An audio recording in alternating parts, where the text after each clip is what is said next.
pas avec quoi tu es venu ce matin. Je sais pas ce qui t'empêche, excusez-moi l'expression, de t'éclater dans la présence de Dieu. Mais il y a un nom pour toi. C'est le nom de Jésus. Il y a une victoire pour toi. C'est le nom de Jésus. Il y a une croix qui a été dressée pour toi. C'est la croix où Jésus est monté. Et j'ai la meilleure nouvelle pour la fin. Il est ressuscité. Et il intercède auprès du Père pour toi.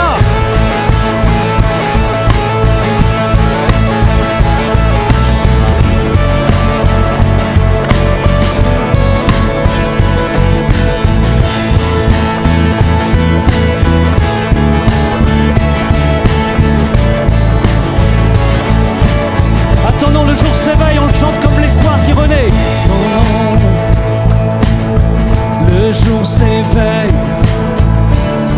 c'est ton chant d'espoir, proclame-le. Attendons.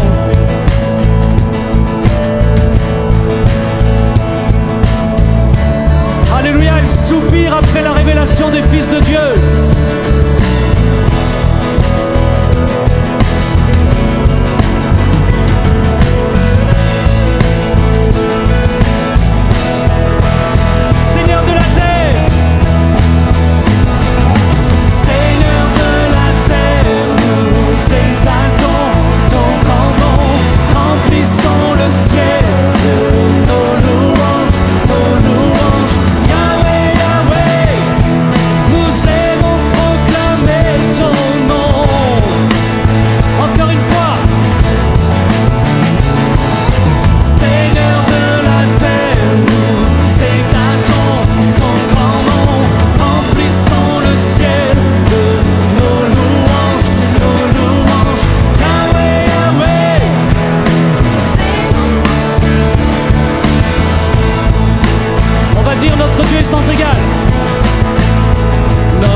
Nous chantons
nous chantons notre Dieu est sans égal, nous le louons, Jésus notre Dieu, nous chantons.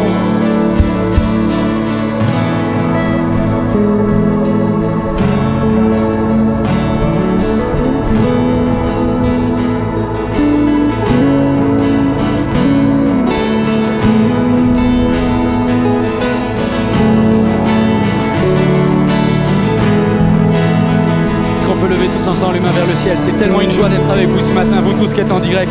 Seigneur, notre Dieu est sans égal, on reprend ensemble et pendant ce temps-là, Stéphanie Reader s'installe. Seigneur, on est tous ensemble. On est tous des hommes et des femmes qui aimons désespérément, passionnément et totalement la présence de Dieu. Oh Seigneur, merci.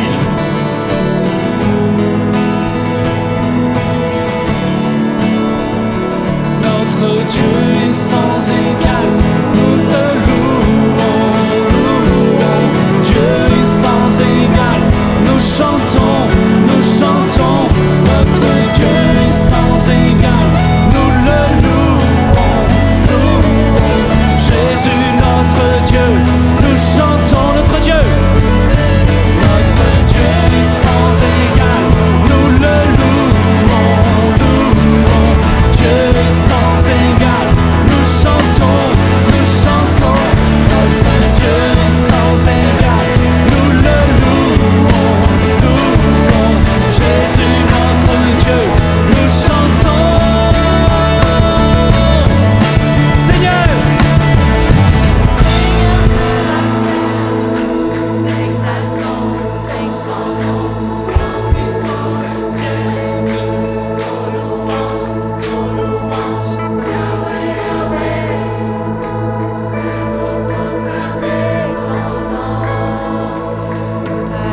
Alléluia.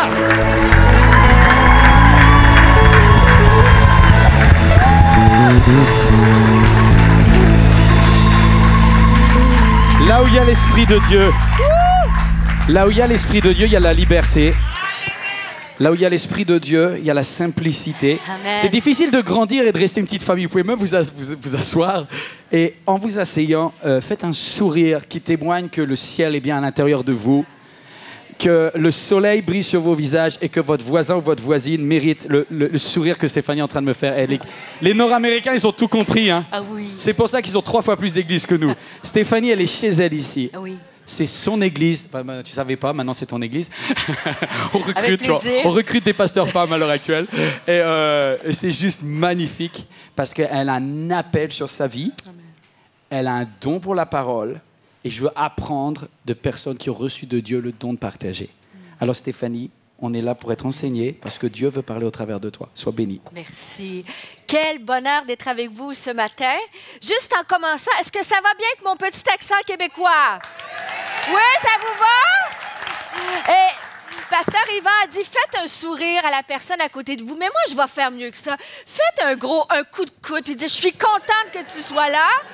Dis-lui, ça serait pas pareil si t'étais pas là. Amen. Ah, quel bonheur d'être chez vous. J'ai mangé du fromage comme jamais. J'ai résisté au croissant. Et dès lundi, je reviens. Je suis entrée vendredi matin. On a fait une conférence à la Citadelle à Oni avec Pasteur Denis Morissette. Je suis avec vous aujourd'hui, 4 cultes. Alléluia! Et le meilleur est au 4e, je vous le dis. Fait qu'il faut que vous reveniez. Non, c'est pas vrai. Et je repars dès lundi matin et je suis heureuse. Vraiment, je me sens à la maison, je me sens en famille. Il y a des amis ici. Et mon cœur est ici. Et je rêve un jour peut-être de passer la moitié de ma vie en France. Alors, qui sait? Parce que je suis entrée la dernière fois que je suis venue en France. On a fait une super conférence à Brest, en Bretagne. Nous étions plus de 350 femmes pour la première conférence pour femmes en Bretagne. Et vous savez, quand on fait l'œuvre de Dieu, il faut être déterminé. Quand on est croyant, il faut être déterminé. Vous êtes d'accord? Et la parole de Dieu nous dit que c'est les violents qui s'emparent du royaume. Est-ce qu'il y a des violents dans ce lieu? Et quand je suis revenue de cette conférence-là, il y a eu toutes sortes de pépins. Air France était en grève. J'ai dû me rendre à Brest en voiture de Paris. Je suis revenue. Après ça, j'ai pris l'avion pour Montréal. Il y avait une tempête. J'ai pris 8 heures pour Montréal, Paris-Montréal. Après ça, en voiture, presque 6 heures pour me rendre à Brest. Ça pour 48 heures en France. Et je suis revenue. Et après ça, quand j'ai pris mon vol Paris-Montréal, il y avait une tempête de neige sur Montréal. Et ils ont dit, on va atterrir à Chicago. Alors, j'ai dit, il n'y a pas question. Et finalement, le pilote, il y a eu une fenêtre. Et là, on a atterri sur Montréal, sur une petite piste d'atterrissage. Et j'avais le nez, vous savez, il a atterri comme ça, il avait le nez dans le siège avant. Et pour revenir, j'ai sorti de l'avion, j'arrivais de Paris, il faisait beau, en petits souliers et le cœur rempli de bénédictions. Et je suis arrivée ici dans la neige, mais la prochaine diapositive. Voilà ce qui m'attendait à Montréal. J'ai mis autant de temps pour faire Paris-Montréal que faire l'aéroport à ma maison qui prend habituellement 45 minutes. J'ai mis 8 heures pour retourner à la maison, pour finir mon voyage. Et moi, j'habite en ville, j'habite pas en campagne. Il y a pas je veux vous dire, au Québec, il n'y a plus d'igloo, ça va, mais il y a de la neige. Et quand je suis rentrée dans la maison, j'ai dû, ils ont stationné l'auto et marcher à pied dans mes valises parce que le chemin n'était pas déneigé. Amen? Alors, je vous dis, c'est les violents qui s'emparent du royaume de Dieu. Et si vous êtes des croyants aujourd'hui, c'est parce que vous êtes des violents, des guerriers. Amen? Est-ce que je peux entendre un cri de guerre? Wouh! Et ce matin, ce qui était sur mon cœur depuis Montréal, c'était le mot liberté. Liberté, être libre, être des hommes et des femmes libres. Dieu nous appelle à la liberté. Par la mort de Jésus-Christ à la croix, il a condamné l'acte qui nous culpabilisait, il a cloué l'acte qui nous condamnait. Nous sommes maintenant libres de toutes choses. Nous avons le voile, la Bible nous dit, le voile s'est déchiré. Il n'y a plus de limite. Nous avons accès à la puissance de la croix. La parole nous dit dans Jean chapitre 8, versets 31-32, « Si vous demeurez dans ma parole, vous êtes vraiment mes disciples, vous connaîtrez la vérité et la vérité vous affranchira ou vous rendra libre. » Nous sommes appelés à être des hommes libres, peu importe notre passé, peu importe notre couleur de peau, peu importe ce que nous avons traversé, nous sommes appelés à toute cette grande liberté-là. Dans Jean 8, chapitre 36, ça nous dit, « Si donc le Fils vous a affranchi, vous serez réellement libres. » Je ne parle pas d'une fausse liberté. Je ne parle pas de l'illusion de la liberté. Je parle d'une liberté qui fait que tu as envie d'aller encore plus loin. J'ai déjà accepté le Seigneur dans mon cœur à l'âge de 15 ans. J'étais la seule croyante de ma famille. Ça fait plus. J'ai maintenant 50 ans et je veux encore plus de liberté. Je veux m'affranchir des liens humains qui m'empêchent d'avancer. Je veux m'affranchir des paroles de mort qui m'ont empêché d'avancer. Et j'ai encore plus soif. À 50 ans, je veux que mes prochaines années comptent encore plus que mes dernières.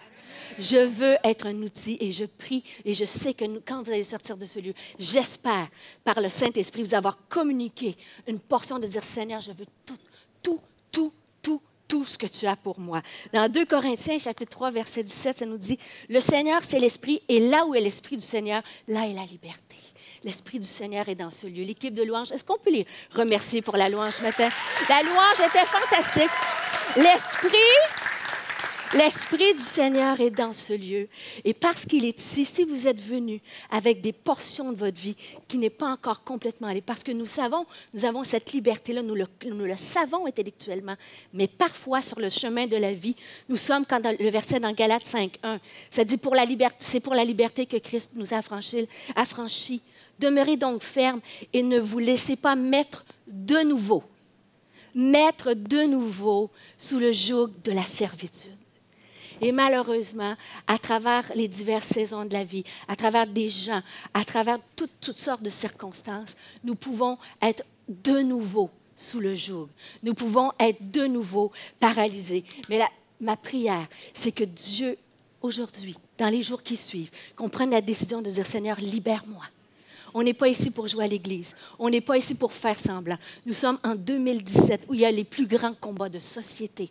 Et Dieu a besoin d'avoir un peuple libre pour libérer des gens. Être les gens libérés libère des gens qui sont captifs pour la liberté. Amen.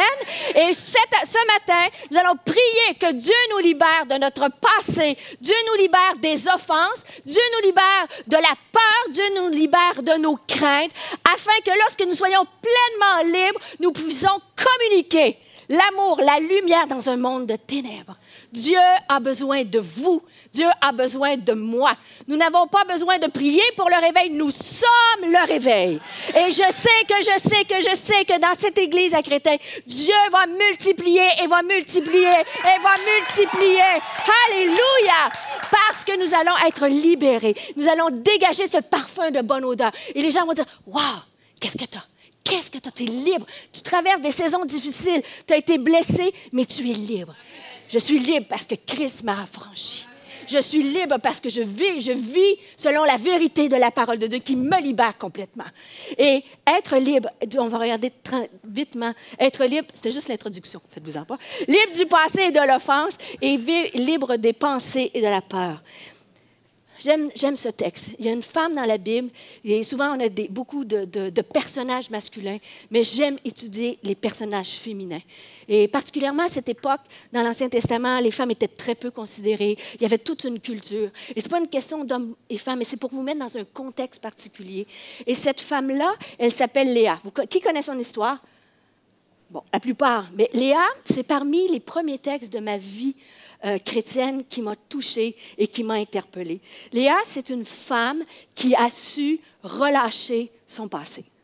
C'est une femme qui était liée par le regard des autres, le besoin des autres, et qui a choisi de vivre sa vie selon Dieu et non ses situations. Et le texte est dans Genèse chapitre 29, versets 16 à 35, et ça dit, « Or, Laban avait 2 filles, l'aînée s'appelait Léa et la cadette Rachel. Léa avait les yeux délicats, mais Rachel était belle de taille et belle de figure. » Je fais juste une parenthèse. La Bible, elle est tellement vraie, mais aussi discrète, polie. Quand ça dit que Léa avait les yeux délicats, on ne dit rien sur sa beauté ni sa taille, OK? On dit juste qu'elle avait les yeux délicats.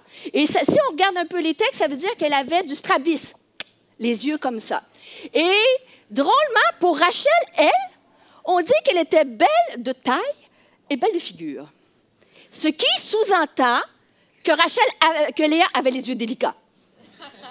Vous savez, le genre, la vie n'est pas toujours juste. Dieu est juste, mais la vie est parfois et souvent injuste. Et Léa ne part pas dans la vie au même niveau que Rachel.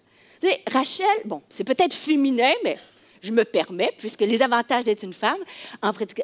Rachel, c'est le genre de fille parfaite, tu vois, belle de taille, belle figure, que tu as envie d'y péter les pneus, voyez-vous? Bon, je sais pas ici à Créteil, vous êtes saints, mais moi, au Québec, personne ne me voit, pipi, je pète le pneu. Mais pourtant, cette femme-là, quand tu regardes le cœur de Léa, vous connaissez, l'histoire nous dit que Jacob, qui aimait-il? Et qu'il a travaillé 7 ans pour avoir Rachel, finalement. Il s'est fait faire un coup et il a dû travailler pour avoir un autre 7 ans pour Rachel. Et qu'est-ce qui est triste, si je vais dans la suite du verset à la fin, parce que je veux sauver du temps, il y a une phrase qui est tellement touchante. Ça dit, Jacob alla aussi vers Rachel qu'il aimait plus que Léa. Moi, là, j'aime lire les Écritures comme si c'était moi en 2017. Imaginez, que ce soit un homme ou une femme, c'est pareil. Le besoin d'amour, il n'y a pas de genre dans ça. Tout le monde a besoin d'être aimé. Et ça dit, cette femme-là voyait que la femme à côté d'elle, elle était plus aimée qu'elle, était plus avantagée dans la vie. Et il a servi encore pendant plusieurs années. Et la petite phrase, « L'Éternel vit que Léa n'était pas aimée. » C'est d'une immense tristesse. Dites avec moi, c'est cruel. Amen? C'est cruel, c'est dur. Et beaucoup de situations de nos vies, on a subi des choses, des gens qui ne nous ont pas aimés, des gens qui nous ont blessés, des gens qui est arrivés. Tout ça, ce n'est pas nécessairement en amour, ça peut être travail, ça peut être dans l'Église. Ça peut arriver dans l'Église, qu'on est blessé, qu'il se passe des choses, et partout autour de nous. Mais c'est triste, mais en même temps, c'est puissant, parce que ça dit, l'Éternel vit que Léa n'était pas aimée. Le grand Dieu créateur de l'univers, des milliards et des milliards et des milliards de galaxies, pas juste d'étoiles, de galaxies et d'étoiles, le Dieu Tout-Puissant qui crée bara, ex nihilo, à partir de rien, a créé un univers parfait que lorsque c'était tohu-bohu, informe et vide, il a mis un ordre précis, il a mis la lumière dans les ténèbres, il a dit que la lumière soit et elle fut. Ce grand Dieu-là puissant est capable de voir dans le cœur d'une simple femme qui à l'époque n'était absolument pas considérée. Personne ne s'occupait de Léa, même pas son propre mari, mais Dieu a vu. Dieu, ce matin, voit. Il a compassion de ta situation. Il a compassion de tes défis. Il a compassion de la saison peut-être que tu traverses. Je veux t'encourager ce matin. Dieu voit ton cœur. Dieu voit les moindres détails de ton âme. Il est ici ce matin pour te libérer. Te libérer. Mais il y a une clé que Léa va nous apprendre. Parce que souvent, lorsqu'on est dans cette situation-là, des fois, on s'isole de Dieu, puis on veut faire les choses par nous-mêmes. Parce que dans la blessure, dans la colère ou le non-pardon, parfois on s'isole et on fait des choses dans la chair. Est-ce que ça vous est arrivé? Moi, ça m'est déjà arrivé et ça m'a causé de grands soucis. Et cette femme-là, c'était la même chose. À cette époque-là, pour avoir de la valeur, pour aller chercher l'amour de quelqu'un, c'était d'enfanter, de lui donner un enfant. Et c'est ce qu'elle a fait. Avec ce qu'elle avait, elle a enfanté. Et le premier fils qu'elle a enfanté, c'était Ruben.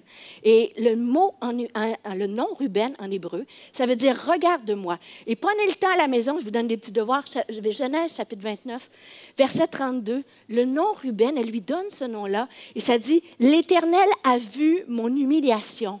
Et maintenant, mon mari m'aimera ». Une parole que Dieu, dès le début de ma conversion, c'est que Dieu sait que je suis humiliée. Des fois, tu peux savoir que tu es blessé, mais on essaie par nos propres forces de trouver la liberté. Et pourtant, ça n'a pas fonctionné. Elle a enfanté un deuxième fils. C'était Siméon, ça voulait dire « écoute-moi ». Et au verset 33 dans Genèse, allez voir, ça disait, le mot Siméon, « écoute-moi », ça dit « l'Éternel a entendu que je n'étais pas aimée. Maintenant, avec celui-ci, il m'aimera. » Pouvez-vous voir la détresse, le manque affectif de dire « j'ai besoin, Seigneur, fais quelque chose », mais encore, elle n'a pas compris que c'est Dieu qui libère, que c'est Dieu qui nous donne cette liberté-là. Elle a un troisième fils qui dit « sois uni à moi », et encore là, ça ne fonctionne pas. Elle arrive au quatrième fils qui se nomme Judas, et Judas veut dire que l'Éternel soit loué, et la Bible nous dit qu'elle n'enfanta plus. C'est comme si cette femme, de la même nature, un être humain de la même nature que vous et moi, a compris que si je suis offensée, je n'ai pas de contrôle sur la situation, mais je choisis de dire à mon Dieu, prends ma vie, je relâche et que l'Éternel soit loué à travers ce que je traverse. Amen. Est-ce qu'il y a des Léa ou des Léons, on va dire, dans ce sens, et qu'on puisse saisir l'offense, le passé peut nous empêcher d'entrer dans notre destinée et dans la liberté que Dieu a pour moi. Et j'aimerais juste vous dire, est-ce que vous dites avec moi, faites, je relâche. Faites ça, mettez un nom sur je relâche. Je relâche une blessure, je relâche un passé, je relâche des gestes de mort qui ont pu m'être infligés, je relâche un divorce, je relâche un enfant qui me brise le cœur, je relâche un patron qui m'a peut-être humilié, je relâche mes finances, je relâche.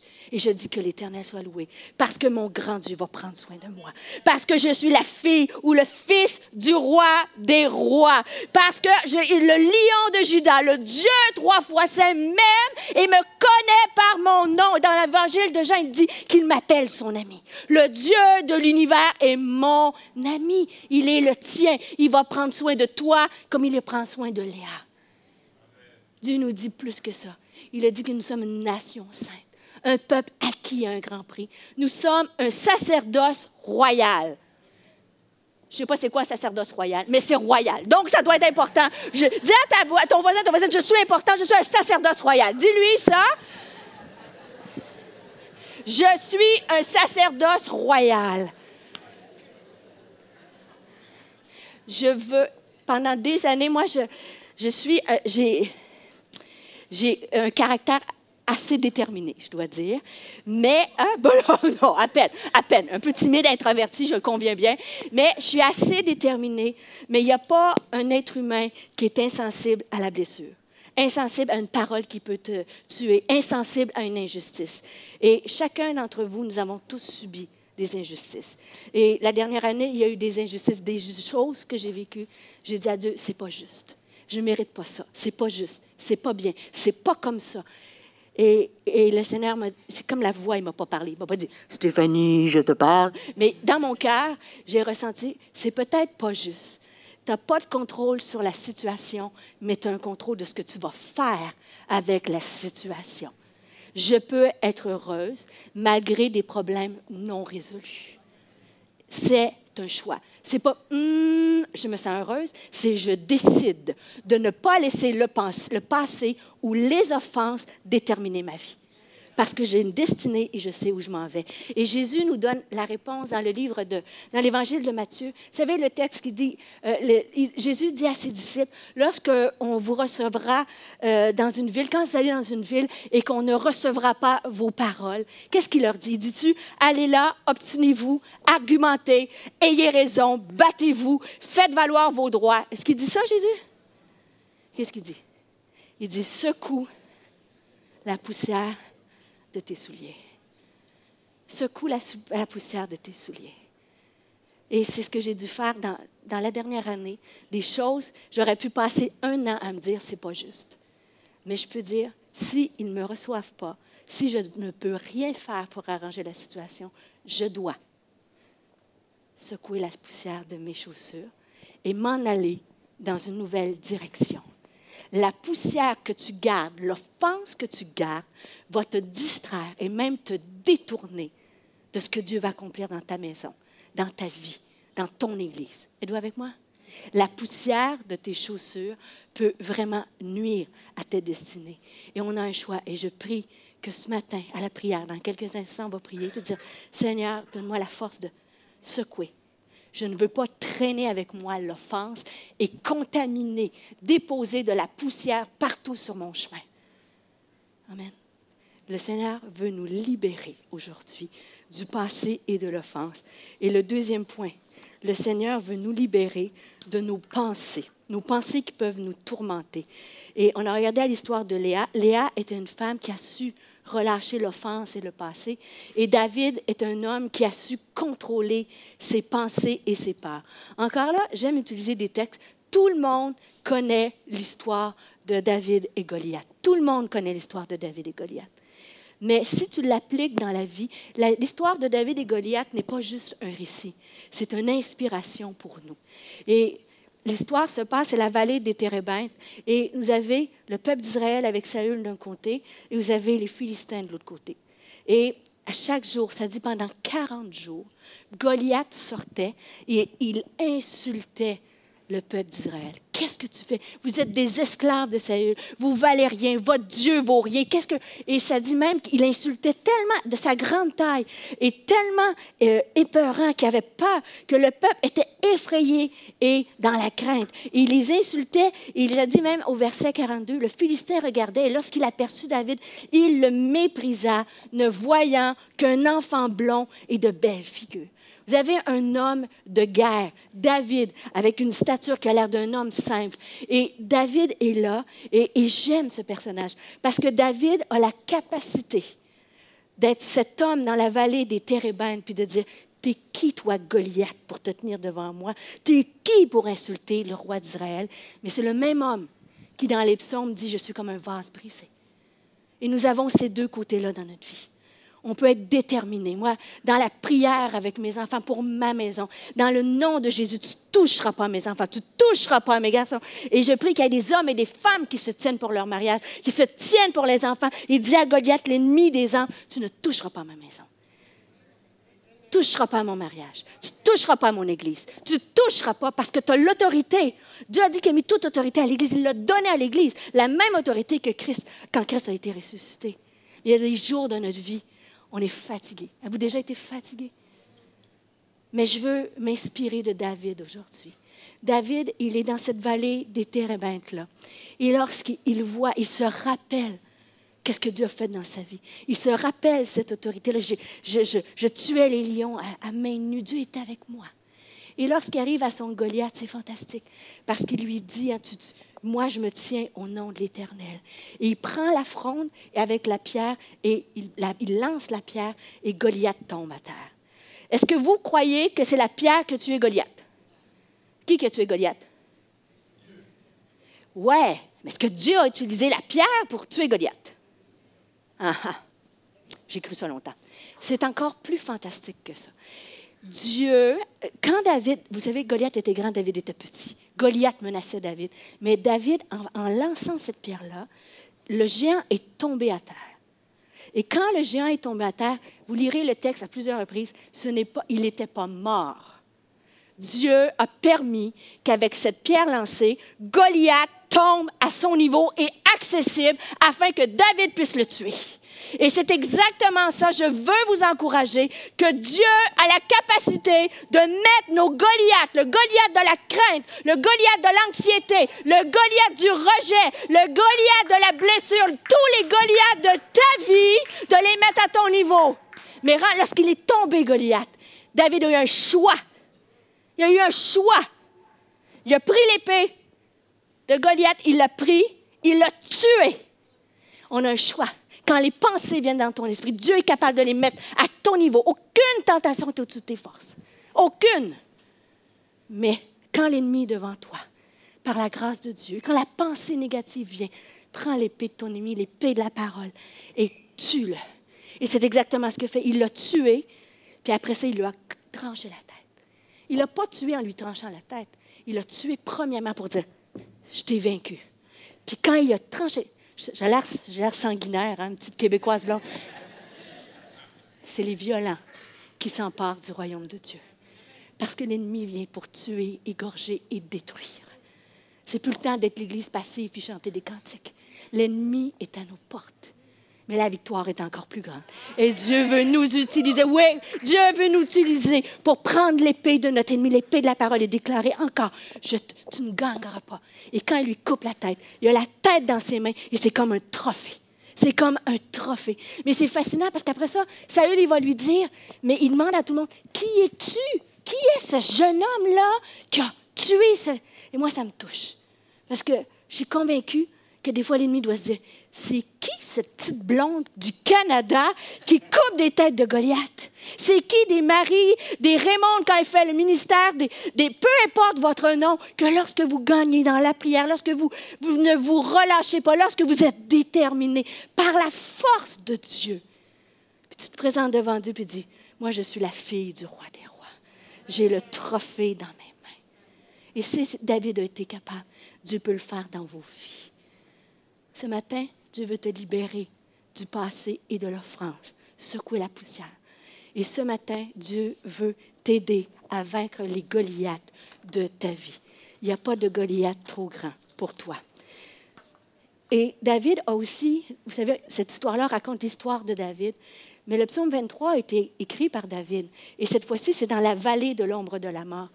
David a écrit, hein, « Quand je marche dans la vallée de l'ombre de la mort, je ne crains aucun mal. Tu es avec moi, ta houlette et ton bâton me rassurent. Tu dresses devant moi une table en face de mes adversaires. » Et voyez-vous, quand tu lis ce texte-là, tu te dis, il m'emmène dans des verts pâturages, des eaux paisibles. Mais ceci étant dit, il n'enlève pas de nos vies les adversaires. Donc, si vous avez de l'adversité, vous êtes normal. Dis à ton voisin, t'es normal si tu as de l'adversité. Souvent, on a l'impression que pourquoi ça m'arrive? Qu'est-ce que j'ai fait au bon Dieu, Seigneur? Non. L'épreuve, l'adversité fait partie de la vie du croyant. Il n'a jamais dit qu'il n'y aurait pas de tempête, mais il a dit qu'il calmait les vents. L'épreuve fait partie de notre vie. Mais ce qui est fantastique, c'est que dans cette vallée, comme dans la vallée des Térébintes, dans la vallée de l'ombre de la mort, il dresse une table. Et quand tu étudies les textes, tu nous dis, qu'est-ce que c'est une table? Qu'est-ce qu'ils font une table? Bon, et c'est vraiment une table de communion. Une table où Dieu vient avec David et qui vient lui renouveler, oindre sa tête. Il dit, ma coupe déborde. Quand je suis assis à cette table de communion-là, ma coupe déborde. Et je me suis dit, et je l'ai pris pour moi, Stéphanie, qui est assis à ta table? Qui est assis... Vous êtes aujourd'hui dans la maison de Dieu, on entend la parole. Mais mardi, mercredi, jeudi, quand Goliath se lève, quand l'ennemi, quand les pensées, quand tous les soucis reviennent, qui est assis à cette table de communion-là? Est-ce que tu laisses quelqu'un d'autre prendre la place de Dieu? Êtes-vous déjà allé au restaurant avec un amoureux? Votre mari? Êtes-vous déjà allé au restaurant en amoureux? Ouais, les hommes. Vous avez déjà emmené votre femme au restaurant. Et moi, on a fêté, mon mari et moi, 25 ans de mariage. Moi, j'aime Paris. Pas parce que je suis à Paris que j'aime Paris parce que j'aime Paris.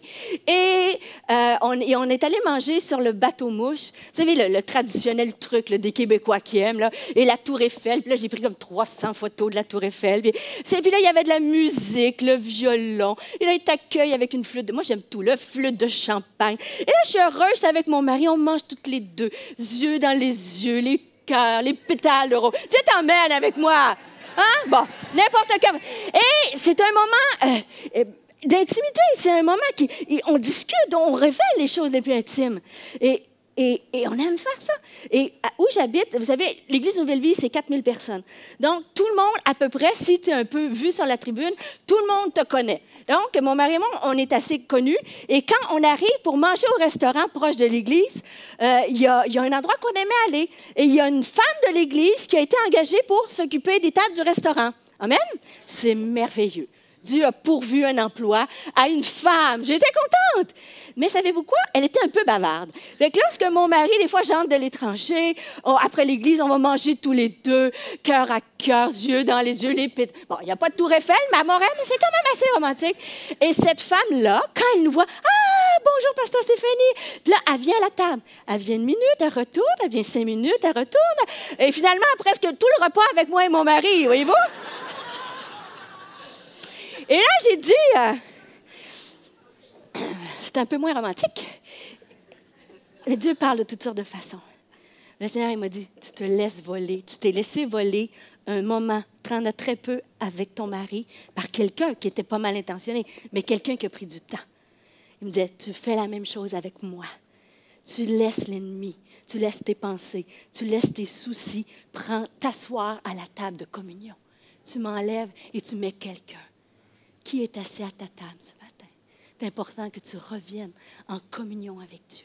Cette communion qui te donne la force, cette communion qui te donne l'onction, cette communion qui te donne la sagesse, qui te donne la direction, cette communion qui peut te permettre d'être libre. Amen. Alors, j'arrive à la conclusion de ce message. Dieu veut nous libérer du passé et de l'offense. Dieu veut nous libérer des pensées et de la peur. Et dernièrement, pourquoi Dieu veut nous libérer? Dieu veut nous libérer pour que nous puissions libérer les autres. En 2017, on vient à l'Église, c'est important. Mais la société est sans dessus-dessous. En Amérique du Nord, avec tous les changements politiques, il y a eu des changements climatiques, on a eu des ouragans comme jamais, des inondations. Ici, vous savez, même au niveau politique, c'est sans dessus-dessous. Et il y a une insécurité mondiale et sociale. Il faut voyager un peu partout. C'est palpable. Nos jeunes n'ont plus d'espoir. Nos jeunes sont comme désillusionnés de tout. Il y a un moment, et où le péché abonde, la grâce surabonde. Le problème n'est pas la grâce de Dieu. Le problème, c'est nous. Est-ce que nous voulons être utilisés de la part de Dieu? Jésus, quand il est venu sur terre, il voyait des gens qui étaient sans berger, des gens qui n'avaient pas de nourriture physique. Et il s'est dit, Jésus était ému de compassion. Est-ce que moi, à 50 ans, après 20 ans de ministère, des blessures de ministère, des déceptions des fois dans la famille, des enfants, et c'est ma prière cette année, est-ce que je suis encore émue de compassion? Est-ce que j'ai besoin de recevoir, mais est-ce que je veux que Dieu m'utilise? Et la réponse, je prie que c'est oui. Et c'est pour ça que je vous ai vu en introduction, je veux être utilisée plus que jamais. Malgré les dernières années qui ont été difficiles, la maladie, j'ai eu des problèmes avec un de mes garçons. J'étais extrêmement malade, j'étais en arrêt de travail. Mais Dieu a utilisé ces défis-là pour me rendre encore plus violente pour le royaume. Et je vais terminer avec une dernière illustration. Et c'est l'histoire des pains et des poissons. Tout le monde connaît cette histoire-là. Et c'est fascinant parce que quand on regarde l'histoire, il y a un miracle qui prend place. Il y a un miracle, il y a une foule qui n'a pas de nourriture. Tu as des hommes qui sont là, tu as Jésus. Et on dit, il faut les nourrir, ils ont faim, mais ils n'ont rien. Et souvent, c'est comme ça, on voit les besoins et on voit des foules, on dit, qu'est-ce que je peux faire, Seigneur, qu'est-ce que je peux t'offrir? Et vous savez, il n'y a pas de position. L'Église, la famille de Dieu, le corps de Christ, il n'y a pas de grand et de petit appel. L'appel de partager la parole n'est pas plus grand que la personne qui aide, qui aime, qui prend soin. Et c'est exactement un des plus grands miracles qui s'est passé grâce à un petit garçon. Et si je vous rappelle cette histoire-là, c'est le petit garçon qui arrive avec son snack, comment tu dirais ça, Raymond? Son goûter? Son goûter. Et il s'en va écouter Jésus.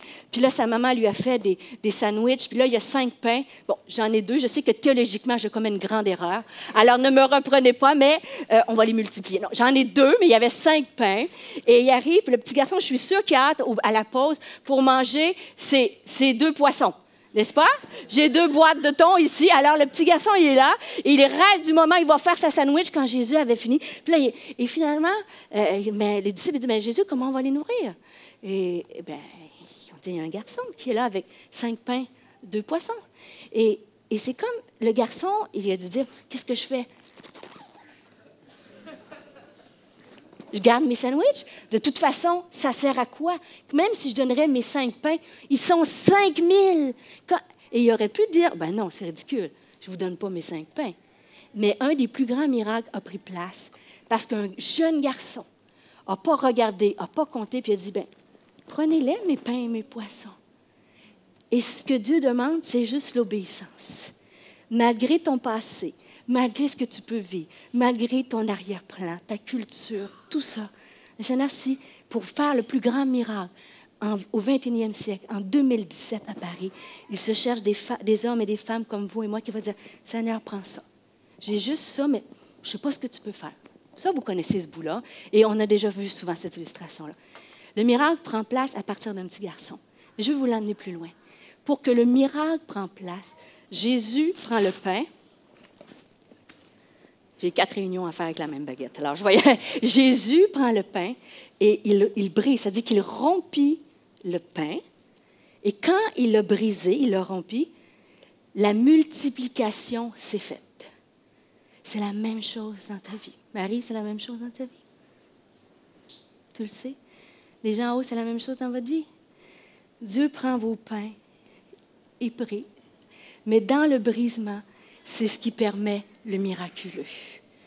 Il n'y a pas un brisement, peu importe la douleur, que Dieu n'utilisera pas. Dans les 2 dernières années, c'était les 2 années où j'étais le plus brisée. Mais je peux vous dire qu'en ce moment, je vois les plus grands miracles que je ne soupçonnais pas.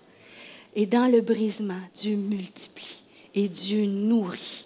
Il n'y a pas une blessure de ta vie qui ne sera pas comptée au ciel. Et ça dit même que quand il restait des pains, ils ont ramassé les pains dans les corbeilles et aucun pain ne s'est perdu. Aucune blessure ne va se perdre. Alors que je vais inviter les musiciens à s'approcher. Juste raconter une dernière illustration et je vais respecter le temps qui m'est alloué. Quand j'ai commencé dans le ministère, certaines qui me connaissent, vous connaissez ce témoignage-là, mais c'est un des témoignages le plus grand dans ma vie. Quand je pense à ça, ça m'encourage à continuer. J'ai commencé le ministère, comme je dis, il y a 20 ans. Et la première fois que j'ai emmené la parole, mon premier message, c'était sur les émotions. Et je racontais lorsque le moment de ma vie où j'ai eu le plus peur, parce qu'avant d'être un pasteur, j'étais une biochimiste, je travaillais dans un laboratoire de recherche. Je n'avais pas encore d'enfants. Et j'étais le soir tard dans mon laboratoire. Et juste le pavillon à côté du mien, le pavillon d'ingénierie, il y a un tueur fou qui est entré et il a fait sortir les hommes d'une classe d'ingénierie et l'homme est rentré avec un fusil et il a tué 14 filles en ingénierie, 14 filles, et il a retourné l'arme contre lui. C'est un des plus grands drames, c'est le drame de la Polytechnique sur Montréal. Et je racontais ça aux femmes qui étaient dans la salle et je me suis dit, c'était un moment où j'ai eu peur parce que les policiers sont venus dans mon laboratoire, ils ont dit, Madame, vous êtes une femme de science, on veut vous escorter, on ne sait pas si le tueur est mort, il peut s'attaquer à des femmes comme vous. Alors, j'ai eu peur, et je raconte ça. Et pendant que je raconte ça, il y a quelqu'un qui est assis, peut-être comme vous, monsieur et une dame, et à la fin, je vois qu'elle pleure, donc je suis un peu... Et à la fin, elle vient vers moi, puis elle avait de la misère à se tenir debout. Elle était estomaquée, essoufflée. Et là, je la vois, elle se présente, elle dit « Je m'appelle Monique Lépine, je suis la mère du tueur de la Polytechnique, Marc Lépine. » Et là, savez-vous, c'est une femme, elle était chrétienne quand son fils a fait ça. Vous savez, il pleut sur les justes comme sur les injustes. Et j'ai vu cette femme arriver démolie. Le passé, quand je parle de libérée du passé, elle était prise par son passé. Libérée de l'offense parce que tout le monde la jugeait. C'est qui une femme comme ça pour mettre au monde un monstre comme ça? Libérée des pensées parce qu'elle disait, je suis une bonne à rien, je suis une mauvaise mère, qu'est-ce que je vais faire dans la vie? Et Dieu a fait un des plus grands miracles. Dans le brisement de cette femme, premièrement, il l'a guérie. Et je l'ai vue restaurer avec Pasteur Denis Morissette et moi, on s'est occupé d'elle pendant des années. Et 17 ans plus tard, elle est sortie du silence. Et on est allés ensemble à la télé nationale. Et devant tout le monde au Québec, tous les journaux, parce qu'elle s'était cachée pendant 17 ans dans la honte. Et elle est arrivée à la télévision et a dit, je suis une croyante. Et mon fils, je n'accepte pas les actions de mon fils. Et je vous demande pardon pour tout ce qu'il a fait. Et à partir de ça, Dieu l'a libérée. Elle a travaillé avec moi dans des groupes de femmes. Elle a été un outil. L'outil de guérison et d'espoir. Parce que si Dieu peut libérer de tout ce passé-là, Dieu peut le faire pour moi. Et maintenant, elle voyage, elle écrit un livre. Elle a 80 ans. Elle était à ma conférence guerrière. Elle a emmené un témoignage. C'était la plus dynamique. Tout le monde était soufflé par qui elle était. Elle va en prison pour libérer des hommes qui ont commis des tueries. Elle est une femme rayonnante. Et juste, on va regarder cette vidéo-là. Et rappelle-toi aujourd'hui, Dieu t'appelle. Ne nous mettons pas sur un joug. Soyons dans la liberté. Et ce matin, dans une simple prière, mais un moment d'éternité, Dieu peut te libérer de ton passé et de tes pensées, comme il l'a fait pour cette femme. J'arrivais plus à tenir ma tête droite. Je me suis appuyée sur la femme qui était à mes côtés. Je lui ai dit, si je tombe, laissez-moi par terre. Je ne veux aucune réanimation. Et à partir de ce moment-là, c'est comme quand on est rendu au fond du baril. On ne voit plus d'issue, mais Dieu est toujours là. Et à ce moment-là, j'ai senti la présence de Jésus qui me disait, « Voici, tu as 2 chemins devant toi, la mort et la vie. Choisis le chemin que tu vas prendre. » Il voulait que moi, je fasse le choix. Et évidemment, j'ai choisi la vie, puisque je suis devant vous aujourd'hui. Et à partir de ce moment-là, ça a été vraiment une véritable résurrection. Des drames comme celui que j'ai vécu, aucun humain ne peut t'aider. Et c'est vraiment, dans mon être intérieur, j'ai été poussée à demander à Jésus de venir m'aider. Et je crois en la résurrection. Il vient changer, nous donner une nouvelle vie. Nous sommes des nouvelles créations, une nouvelle identité. Mais comme il a ressuscité Lazare, quand il a dit à Lazare, sors de ton tombeau, il y avait encore ses bandelettes et tout ça. Donc, il faut prendre le temps de se faire aider pour enlever ces bandelettes autour de nous, toutes les blessures de notre âme. Si vous êtes angoissé, levez la main. Dites-lui, comme je le faisais si souvent quand j'avais des angoisses, « Saisis ma main, Seigneur, sors-moi de ma torpeur. » Il le faisait. Amen. Est-ce qu'on peut acclamer, juste applaudir le roi?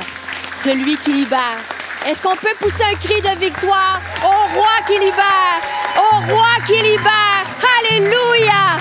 Alléluia! Ce même roi, il est ici au milieu de nous. J'aimerais vous inviter dans les quelques instants de ce message à vous lever. On va chanter un merveilleux chant qui dit « Je ne suis plus esclave de la peur, je suis enfant du roi. » Et juste prépare ton cœur ce matin de dire « Seigneur, viens me libérer. Viens me libérer de ce qui... Viens enlever la poussière de mes souliers. Viens enlever l'offense. Donne-moi la force de relâcher. » Amen.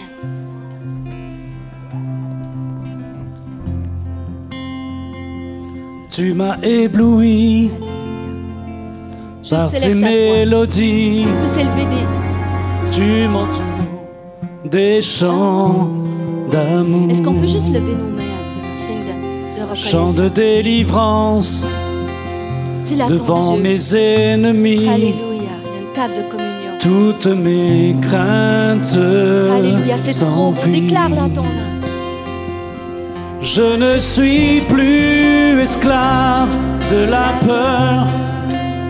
C'est beau, vous entendez. Je suis enfant Dis-le à ton âme. de Dieu. Je suis enfant de Dieu, la fille, le fils du roi. Je ne suis plus esclave de la peur. Je suis enfant de Dieu. Avant ma naissance, Alléluia. tu m'avais choisi, appelé par. Alléluia, Seigneur, tu me connais par mon nom, tu connais ma vie. Tu m'as adopté, je suis de ta famille. Ton sang coule dans mes veines. Alléluia, Jésus. Je ne suis plus esclave de la peur. Je suis enfant de Dieu. Je ne suis plus esclave de la peur. Je suis enfant de Dieu. Alléluia. Avant de céder la parole à Pasteur Yvan, on ne fait pas tous ces kilomètres et ces kilomètres pour rien. Je sais que Dieu veut libérer des gens dans ce lieu. Dieu veut vous libérer. Dieu veut me libérer et m'a libéré de certaines choses. Et juste à main levée en signe d'obéissance, de dire, Stéphanie, c'est à moi ce matin, je reçois la parole. Je reçois la parole. Il me dit, je veux, Seigneur, viens me libérer d'un aspect, viens me libérer de l'offense, viens me libérer du parce que je peux te voir à main levée. Garde ta main bien haute, je veux prier avec toi partout dans ce lieu. Seigneur, viens me libérer. Je te laisse, comme Monique, choisis. Tu as un choix à faire, de rester ou de secouer la poussière. Aide-moi, Seigneur, ce matin à secouer. Juste que tu lèves bien ta main, je veux te voir. Seigneur, je vois tous ces gens, toutes ces mains levées, Seigneur.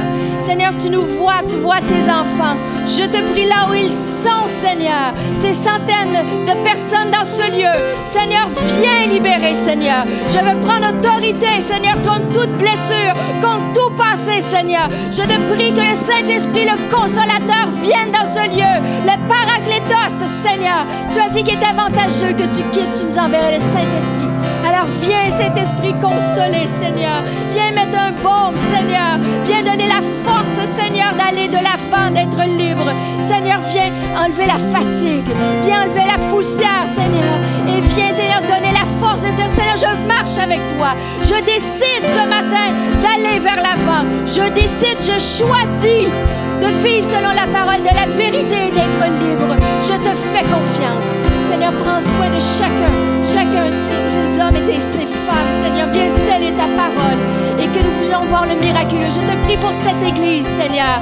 Utilise ces gens. Je te prie pour la bénédiction et le miraculeux, Seigneur. Tu as vu les brisements, mais tu multiplies, Seigneur. Je te prie que tu envoies des centaines et des centaines et des centaines d'âmes ici, dans un lieu de refuge, dans l'auberge que tu prépares, Seigneur. Des gens qui vont être restaurés. Alors je te dis, utilise-nous, utilise les bouches, les mains, Seigneur, afin que nous puissions être des outils, des instruments de lumière dans ce monde de ténèbres, Seigneur.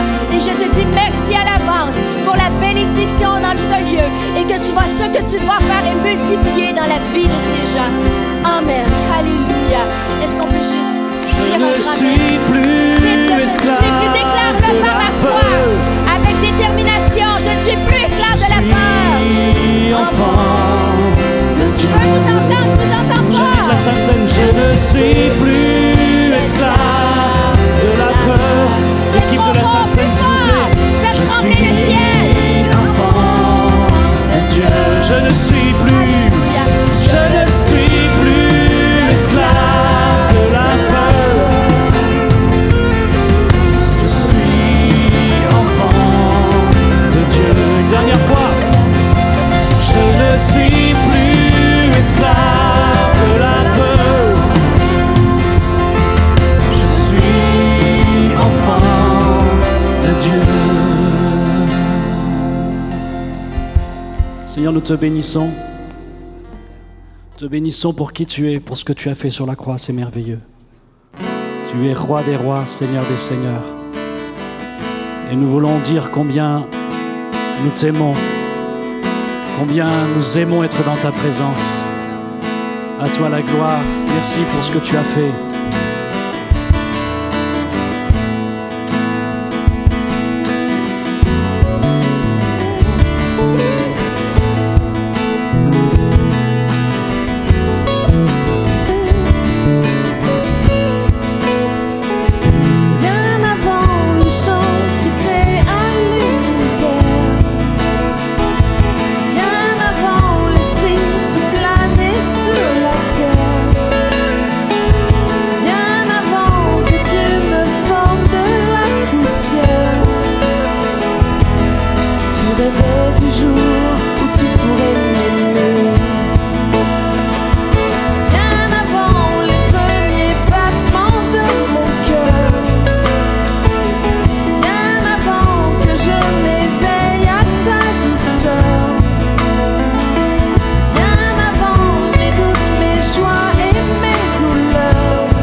Amen.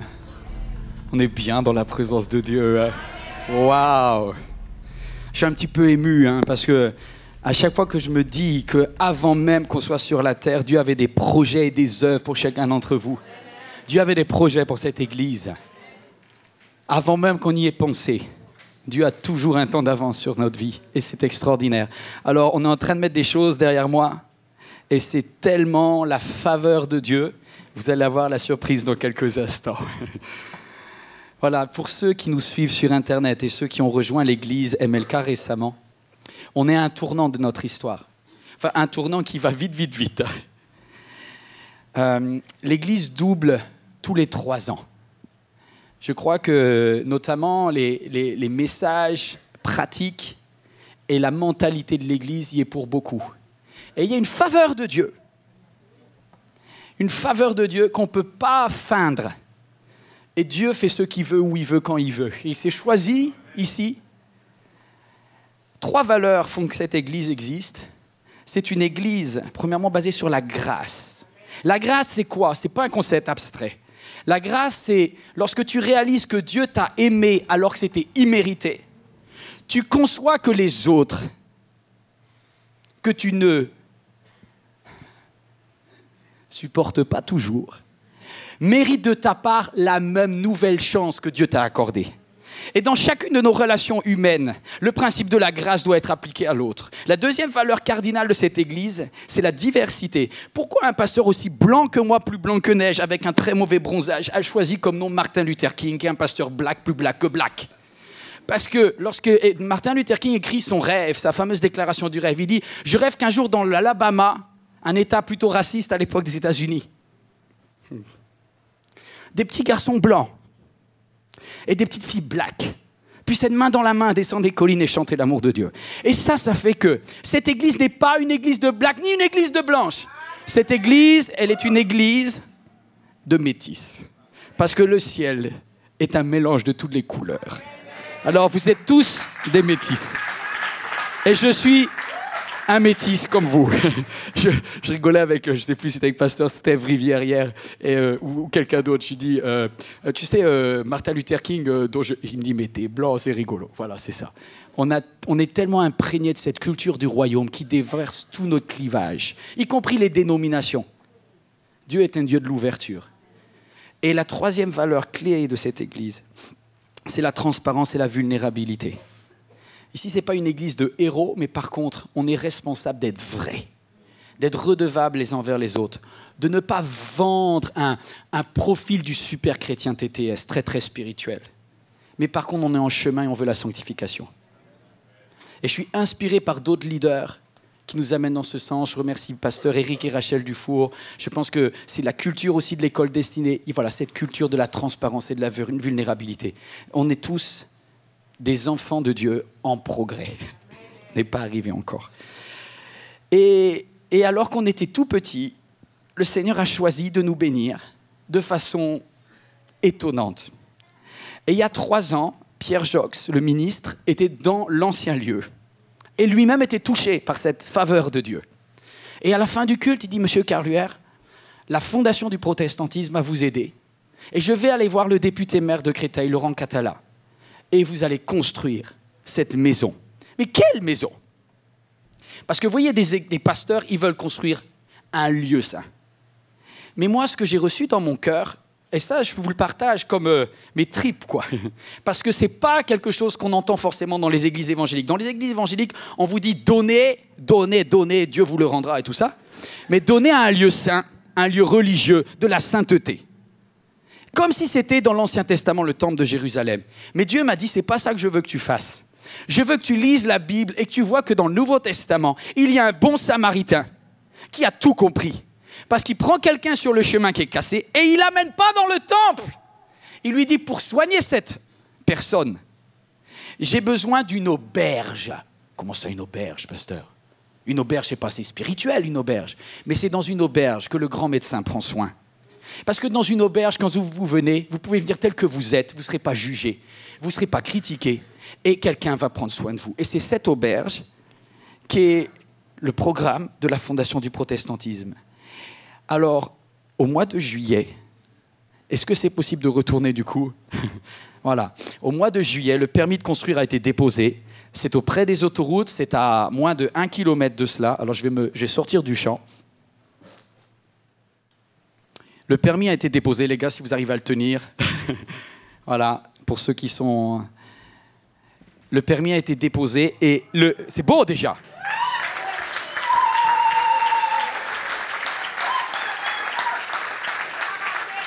Mais mes amis, c'est pas un lieu qu'on construit, c'est des vies. Parce que si on construit un lieu, on n'a rien compris. Moi, ce qui m'intéresse, c'est pas ces pierres-là. Jésus dit, le temple de Jérusalem, il se détruit en 3 jours. C'est pas les pierres. Vous avez rien compris, vous qui bâtissez des pierres. Dans l'Église, le Nouveau Testament, c'est jamais des pierres, ce sont des individus. Et donc, ce que je veux, c'est pas les pierres qui m'intéressent, c'est toutes les personnes qui vont être dedans. Alors, l'idée, c'est que ça soit une maison du bon samaritain où chacun est aimé en tant que prochain de l'autre. Ça va être construit à partir du printemps prochain. Et le plus grand miracle, ce n'est pas le nom du bâtiment. Le plus grand miracle, c'est en tout petit, c'est sur le côté, c'est un sigle. C'est le sigle de la ville de Créteil. Et l'autre sigle, c'est le sigle de Créteil Habitat Sémique. Parce que je suis comme vous, des pasteurs qui ont eu des rêves plein les yeux sur des projets qui n'ont jamais eu lieu. Moi, ça m'a presque cassé la foi. Et ce qui me touche le plus, c'est que la ville et les constructeurs, les architectes de la ville publique sont avec nous dans ce projet. Parce que ce lieu est un lieu ouvert à tous. Et ça, c'est formidable. Alors, il va avoir lieu, le permis a été déposé, la première pierre, c'est bientôt.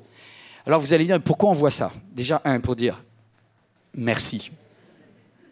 Avant toute chose, merci. Merci à vous tous qui avez été fidèles dans vos dons, dans vos dîmes depuis des années. Ça a été très important. Je peux vous dire une chose. Les finances viennent seulement à 20% de l'Église. 80% viennent de l'extérieur, notamment la ville de Créteil qui fait une subvention publique. C'est merveilleux. C'est merveilleux. Parce que c'est une fondation reconnue d'utilité publique. C'est extraordinaire. Normalement, Bernice Luther King, la fille de Martin Luther King, viendra en elle-même d'Atlanta pour l'inauguration en janvier 2020. C'est beau quand même. Voilà. C'est John Maxwell qui me l'a promis en tête-à-tête. Il m'a dit, si elle n'est pas là, je promets, je viens. Et comme je n'aurai pas le temps de venir, je t'assure, elle viendra. Peut-être on a John Maxwell aussi. Voilà, donc c'est très beau. Et maintenant, vous allez me dire, mais pasteur, qu'est-ce qu'on peut faire? Alors, c'est étonnant parce que souvent, ce dont les églises ont besoin, c'est des dons. Bien sûr qu'on a besoin de dons. Mais ce dont on a le plus besoin, c'est d'un prêt. Comment ça, d'un prêt? En fait, aujourd'hui, et pendant quelques mois, je suis là pour vous dire, on a besoin que vous nous fassiez confiance pendant juste 2 ans. Je vous explique, que ça soit très concret. Soit je vais voir une banque commerciale qui va me faire un prêt relais et qui va me demander des intérêts et je vais payer des intérêts à la banque, ou bien c'est vous, les chrétiens, qui avez des fois une petite épargne de côté sur un livret A ou sur un petit compte comme ça, qui ne rapporte rien, soyez honnêtes, c'est 0,75%. Et en plus, ça ne sert pas à construire le royaume. Et l'idée que j'ai, c'est de dire, pendant 2 ans, si vous nous prêtez une somme, non seulement on va vous la rembourser dans 2 ans, on va la remboursera avec un intérêt de 2% chaque année, donc vous aurez 2 fois mieux, plus que 2 fois mieux le livret A. Alors vous allez me dire, oh là là, pasteur, dès qu'on parle de finances, c'est dangereux. Parce que vous, les pasteurs, vous êtes gentils. Déjà, je suis professeur agrégé d'économie à la base, donc c'est mon métier. J'étais professeur en BTS immobilier, mais ce n'est pas en tant que professeur que je viens là. Vous savez, quand il y a un mariage, on peut le faire devant le maire, mais quand on vient devant l'église, c'est qu'on prend l'église à témoin. Et je suis venu ici pour m'engager ma responsabilité personnelle. Je vais être le premier à faire moi également un prêt pour dire, je suis sûr que ça va se faire. Pourquoi? Pourquoi on pourra vous rembourser? Parce que ce bâtiment, Dieu a fait un miracle. Je parle de ce bâtiment MLK 2. Parce que ça a créé une valeur nette de 3,5 millions d'euros. Vous allez me dire, mais vous êtes riche alors. Oui, on est riche en patrimoine, mais on est pauvre en cash. C'est-à-dire qu'on a une villa de rêve, mais on a un petit salaire. Et qu'est-ce qu'on va faire? On sait depuis le début que ce lieu, c'est un lieu provisoire, mes amis. On est en train de passer de l'Égypte à la terre promise, mais là, on est à la fin du désert. Mais ce lieu, il vaut 3,5 millions quand même. Gloire à Dieu! Et du coup, on va faire un emprunt égal à la moitié seulement de sa valeur. C'est-à-dire que quand bien même il y aurait un krach immobilier, on ne sait jamais, on peut voir le pire, qui divise le prix de l'immobilier en Île-de-France par 2 en 2 ans, ce qui m'étonnerait, eh ben on pourrait rembourser tout le monde quand même. Parce que j'engage ma responsabilité à ce que tout le monde soit remboursé et que tout le monde soit remboursé avec un intérêt de 2%. Et je voulais le faire devant vous, et je ne voulais pas le faire devant une caméra, je voulais le faire devant vous, ici en présence de l'Église. Et je le ferai à tous les cultes aujourd'hui. Donc voilà, si vous voulez prêter, je voudrais juste faire une dernière chose, vous dire que la durée donc est très courte, comme ça vous ne prenez pas des risques. Et ce bâtiment sera revendu à une institution chrétienne. Donc voilà, c'est ça, dans 2 ans, on se prépare, on est prêt à ça. Peut-être la SCI MLK d'ailleurs, mais l'idée c'est ça. Et on va aller dans le nouveau bâtiment futur dans 2 ans. Tout le monde sera remboursé. Et au lieu de payer des intérêts à des banques, c'est à vous que je veux dire merci de nous avoir fait confiance. Alors le taux à 2%, la durée est courte. Et pour terminer, je sais que certains ont un grand cœur et vous avez 300 € de côté, vous dites « je vais faire un prêt ». Non. Parce que cet argent, tu en auras peut-être besoin. Donc je demande à ceux qui ont suffisamment de côté pour pas que dans 3 mois, parce qu'il y a un petit coup dur dans la vie, vous soyez en difficulté à cause d'un projet. Donc je m'adresse à ceux qui ont une épargne suffisamment sécurisée pour dire « je suis sûr de ne pas en avoir besoin avant 2 ans ». Vous comprenez l'idée?